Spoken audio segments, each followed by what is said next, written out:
In my last videos, I talked about why it's so important not to starve yourself if you want to lose weight.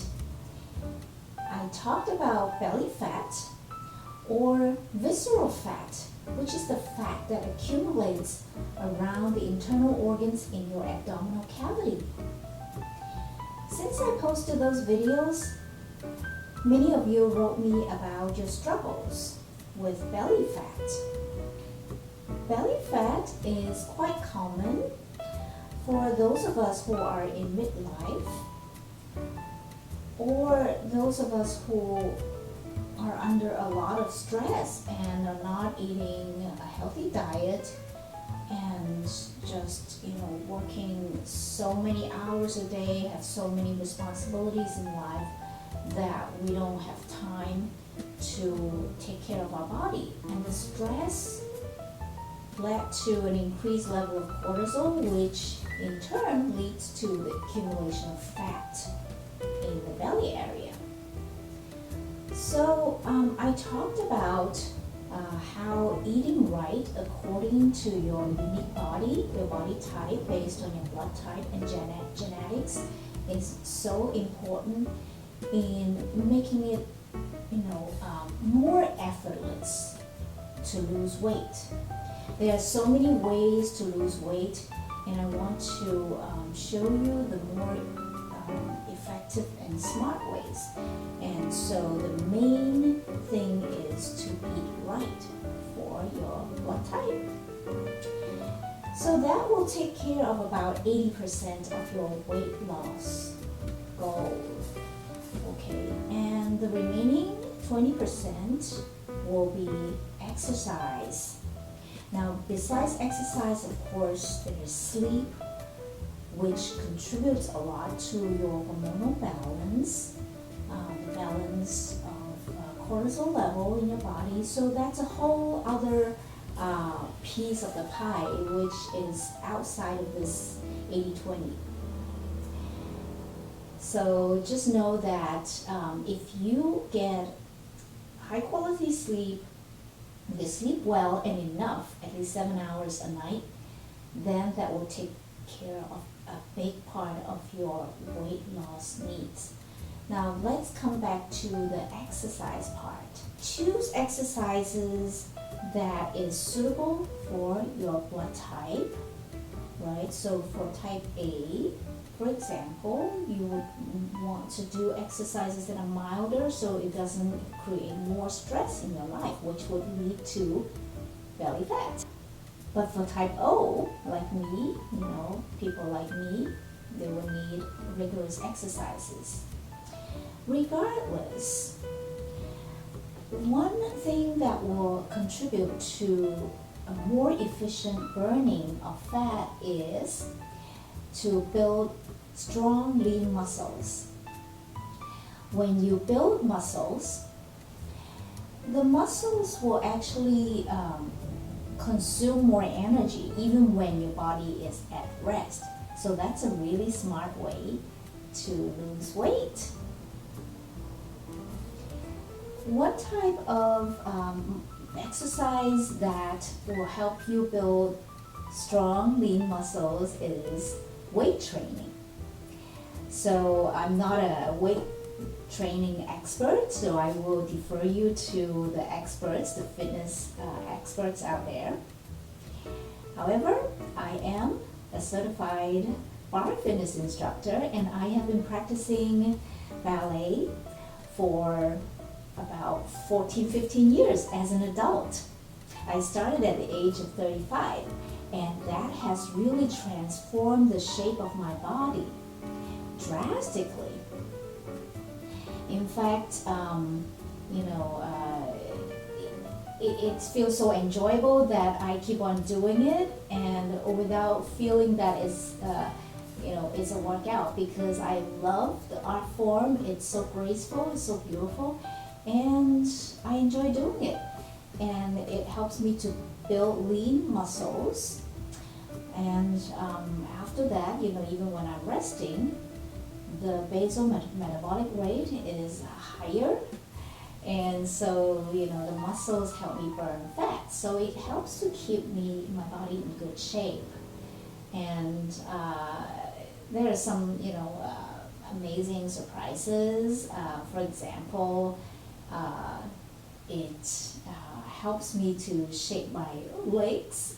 When I was a teenager, my friends laughed at my legs. They said that the shape of my calf is like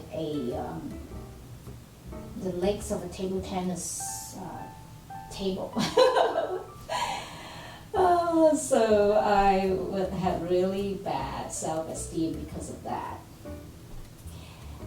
Anyway, so yeah, after I started ballet, then the shape of my legs just improved drastically. So that was a surprise, and I'm very happy about that. In any case, today I'm just gonna focus on the belly area, and so I'm going to show you 3 exercises that will help you tone the muscles in your belly area. And the great thing about doing these exercises is that they help to strengthen your core muscles. Okay, so your core muscles are here in the center of your body, and when you have strong core muscles, you will also have better posture that will lift your upper body up. And with a better posture, you will be less likely to have aches and pain in your back, because you're better able to support your spine. A lot of people think that the problem with the spine is, the back, but without the engagement of your belly muscles, your abdominal muscles, it's very hard to straighten your back.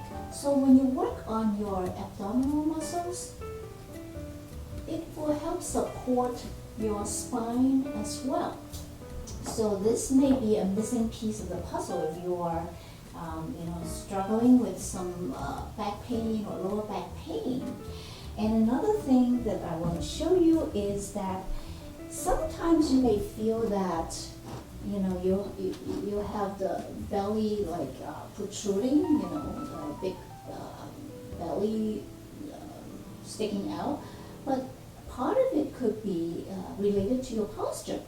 So I'm just gonna try to imitate, if your this pelvis, the pelvic bone, if it's tilted in front, then your belly would seem to be very protruded. So when you have stronger core muscles, abdominal muscles, you'll be able to engage them, and then the pelvic bone, it will be leveled like a tabletop. All right, so in this case, you see immediately the belly has shrunk. It has nothing to do with the amount of fat, it's just your posture. So doing these core exercises will really help you not only with building muscles in this area, and it will help you with your metabolic rate, burn fat, but also improve your posture. And overall, you will feel better and you will look better. So without further ado, I'm going to show you 3 exercises for the core. And just follow along, and afterwards, let me know in the comment section how you feel about these exercises. Let's do some core exercises on the mat. If you have a yoga mat, that would be ideal. Or like me, I just have a little portable mat like that. Whatever you have, it's fine, just to support you on the floor. Now, the first exercise we're going to do is a 2-count crunch with a twist. So we're going to have the parallel legs and lie on the floor like that. It's very important to make sure your back is flat on the floor, and to imagine that your belly button is tied to your spine, goes all the way to the spine, and your rib cage is laced like a corset instead of sticking up. Okay, and the belly is flat. And from here, you're gonna interlace your fingers behind your neck and head. The hands are for support and not for pulling up your head in this crunch. Okay, so the key is to lift your upper body like that. And we do it in 2 counts, and then we're gonna twist to one side and then the next. Okay, so your feet can be flat on the floor, and just the legs are hip width apart. Alright, check your back. The lower back is flat, and let's start with a 2 count. Up, up, down, down. So this is the standard crunch. Up, up, down, down. So we're gonna add a twist to it. Up, up, and then left, center, down. Up, up, right, center, down. Let's do this 2 count. Huh? Up, up, left, center, down, down. Up, up, right, center, down, down.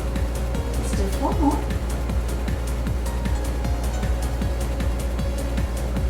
3 more.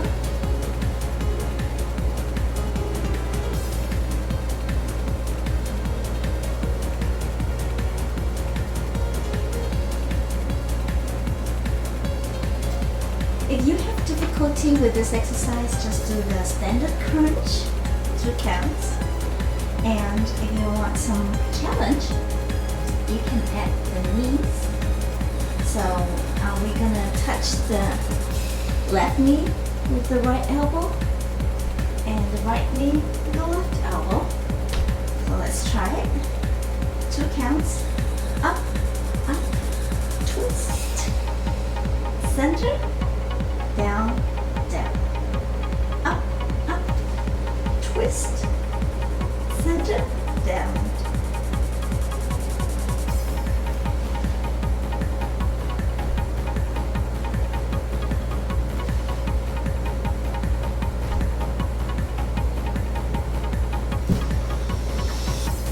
This exercise is called the double leg lift.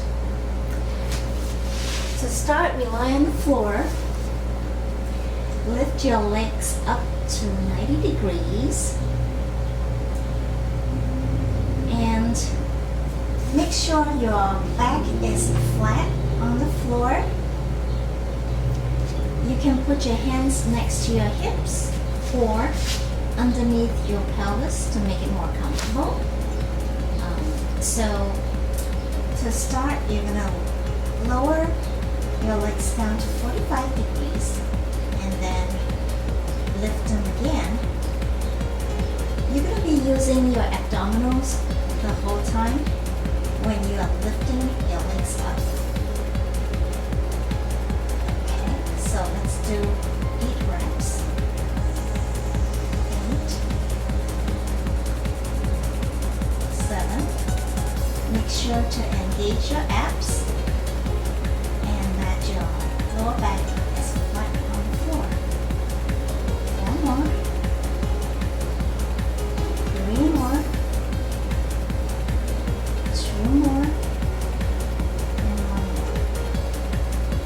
To modify this, to make it more comfortable, again, like I said, you can put your hands underneath your pelvis.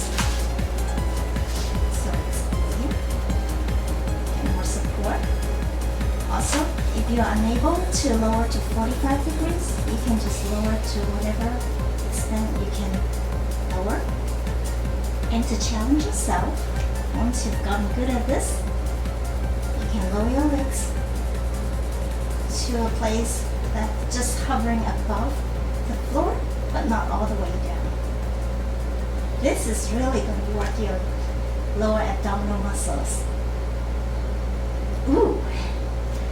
Right? This exercise is called pulse back with a twist.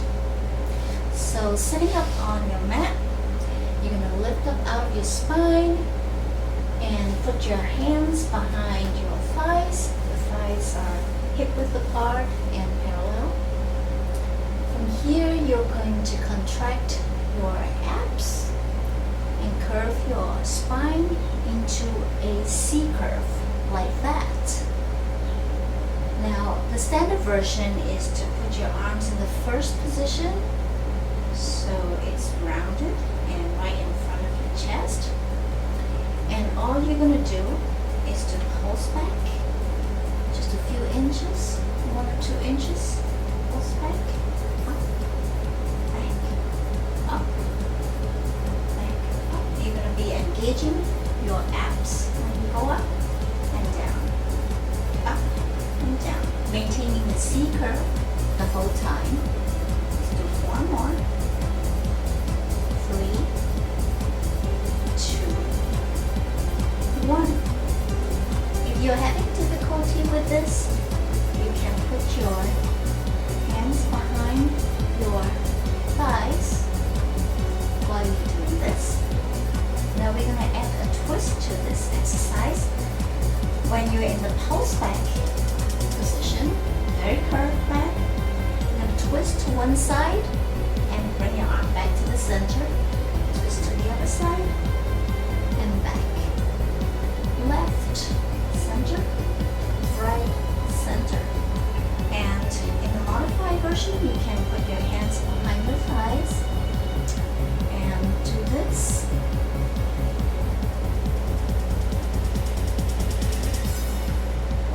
For the whole set. Now, if you like these exercises, if you want to improve your posture, reduce chronic pain, and learn how to do some exercises that are based on the ballet principle and that will help to shape and tone your body and to make you stronger, please check out my therapeutic workout series. The link is in the comment section, and I will see you next time. Bye.